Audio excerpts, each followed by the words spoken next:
శ్రోతలందరికీ నమస్కారం. నా పేరు స్వాతి. ఈరోజు చందమామ కథల 57వ సంచిక మార్చి 1952లోని 7వ కథ దాయాదులు. బెబ్బులి రైతు రామన్న ఇంటి కాపలా కుక్క. ధైర్య సాహసాలకి విశ్వాసానికి దానికదే సాటి. ఒకనాటి ఉదయం బెబ్బులి పక్కన ఉన్న అడవికి షికారు పోయింది. అటు ఇటు తిరుగుతున్నప్పుడు ఒక తుప్ప చాటున కూర్చొని ఉన్న తోడేలు, దాని పక్కనే ఒక నక్క కంటబడినాయి. బెబ్బులి టక్కున వెనుదిరిగింది. అలా తిరగటం అవంటే భయపడి కాదు, వాటి చూపు, కూర్చున్న తీరు బెబ్బులికి ఎంతో అసహ్యం కలిగించినాయి. అన్నయ్య ఆగు, ఒక చిన్న సంగతి అని నక్క కేక వేసింది. ఆ కేక వినగానే బెబ్బులి వెనుతిరిగి తోడేలు నక్క కూర్చున్న చోటుకి వెళ్ళింది. నక్క తోకాడించి చెవులు టపటపా కొట్టి ఇలా చెప్పడానికి ప్రారంభించింది. తోడేలన్నా, నేను మన కుటుంబ విషయాలు చర్చిస్తున్నాం. తెలుసునో లేదో మనం అంతా దాయాదులం. చాలా కాలం కిందట మీ శాఖ వాళ్ళంతా మనుషులతో పరిచయం చేసుకొని గ్రామాల్లో పట్టణాల్లో నివాసం ఏర్పరచుకున్నారు. తోడేలన్నయ్య శాఖ వాళ్ళు మా వాళ్ళు అడవుల్లోనే ఉండిపోయారు. పోతే చలి ఎక్కువ కావడం వల్ల తోడేలన్నయ్య శాఖ వాళ్ళంతా ఒంటి నిండా బొచ్చు పెంచుకుంటే మేము గుంటల్లో బోరియల్లో నివసింపసాగాము. అసలు ఇంతకు చెప్పదలుచుకున్న మాట ఏంటంటే మనం దాయాదులం, అన్నదమ్ములం అని అన్నది. తోడేలు అవునంటూ జల్లితోక కిందికి పైకి తిప్పింది. బెబ్బులకి కూడా ఆ మాటల్లో ఎంతో నిజం కనబడింది. అయితే వీలైనప్పుడు మా ఇంటికి మారు రండి అని తోడేల్ని నక్కని ఆహ్వానించింది బెబ్బులి. ఆ రాత్రి చీకటి పడగానే తోడేలు నక్క బెబ్బులింటికి వచ్చినాయి.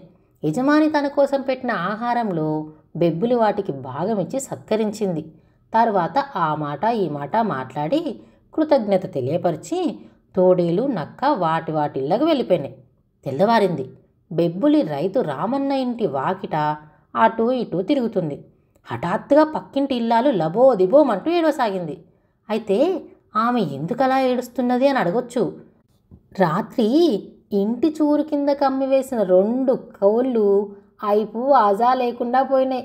దొడ్లో కట్టివేసిన గొర్రెపోతు హస్తి పంజరం మాత్రమే మిగిలింది. బెబ్బులికి ఆశ్చర్యం వేసింది. కోళ్లను గొర్రెను ఎవరు ఎత్తుకుపోయి ఉంటారా అనే సమస్య తేల్చుకోలేక మనసులో మదనపడసాగింది.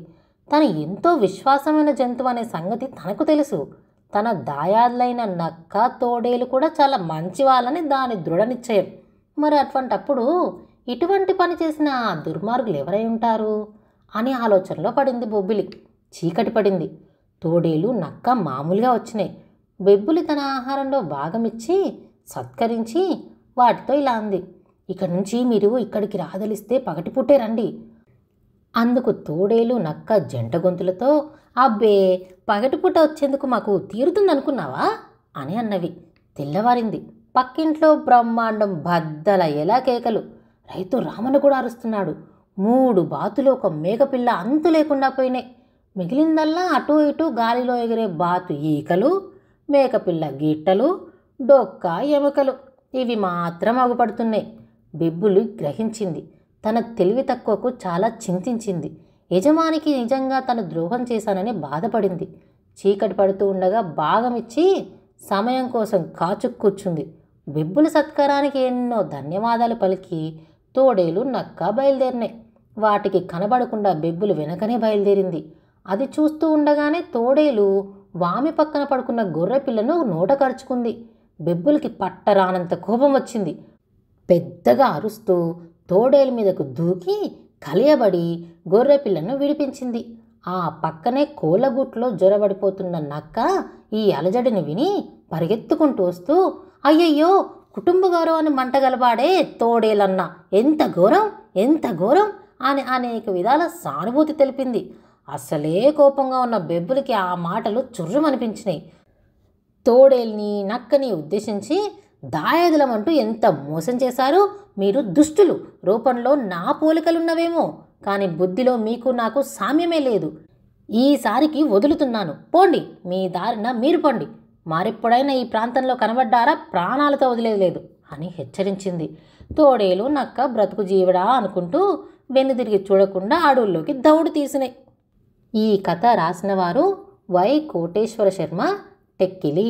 ఇలాంటి మరెన్నో కథలు వినాలంటే ఈ ఛానల్ని సబ్స్క్రైబ్ చేసుకోండి.